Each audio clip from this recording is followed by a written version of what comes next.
In the year 1258, the waters of the Tigris River turned black, not from blood, but from ink. Thousands upon thousands of books thrown into the river until the knowledge of centuries dissolved into the current. But to understand that night, we must go back 500 years, back to a city that became the center of the world, back to Baghdad. In 762 AD, a new capital rose from the desert.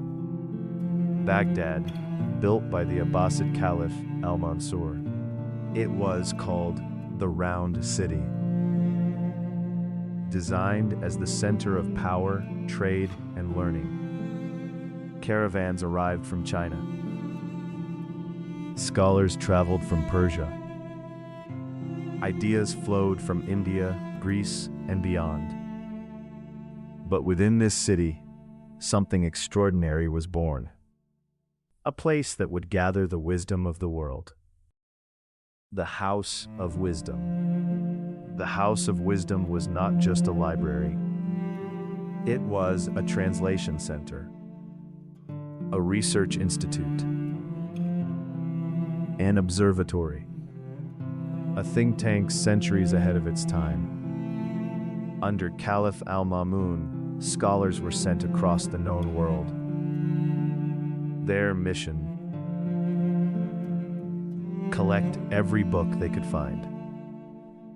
Greek philosophy, Persian science, Indian mathematics, works of Aristotle, the medical knowledge of Hippocrates, the geometry of Euclid.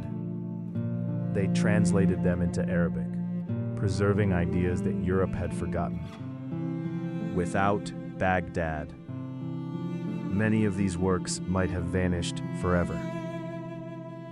Inside its walls worked some of the greatest minds in history.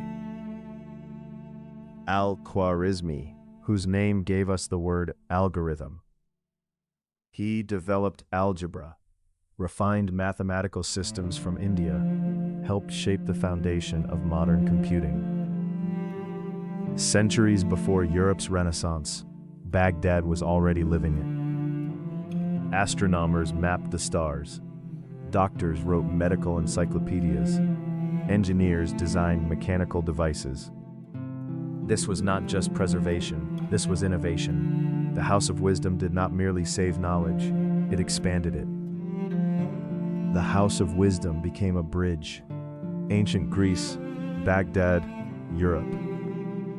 When Europe later entered the Renaissance, many of the texts rediscovered had survived because they were preserved and studied in Baghdad. In a way, the modern world was born here. Paper, numbers, astronomy, medicine, the very foundations of science. And yet, like Alexandria before it, its fate would be sealed by war. In 1258, the Mongol army led by Hulagu Khan arrived in the gates of Baghdad. The Abbasid Caliphate had grown weak. The city that once shined like a jewel was unprepared. The siege was swift, brutal, decisive. And when the Mongols entered the city, they destroyed everything. The House of Wisdom was looted. Books were thrown into the Tigris River.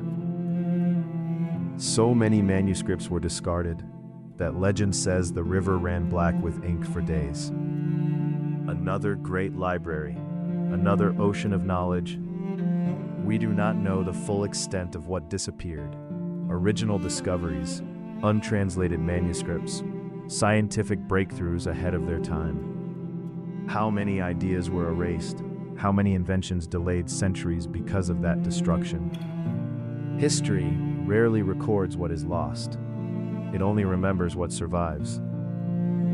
And yet, the House of Wisdom changed the course of humanity. Even in destruction, its influence survived. The algebra you learned in school, the numbers you use every day, the word algorithm, all trace back to scholars working under candlelight in Baghdad. The House of Wisdom proves something powerful. Knowledge is fragile, but its influence echoes across centuries. Alexandria burned. Baghdad fell. Again and again, libraries have been destroyed.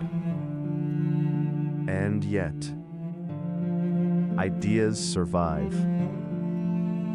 Because somewhere, someone preserves them. Somewhere, another house of wisdom rises. And perhaps today, that responsibility belongs to us.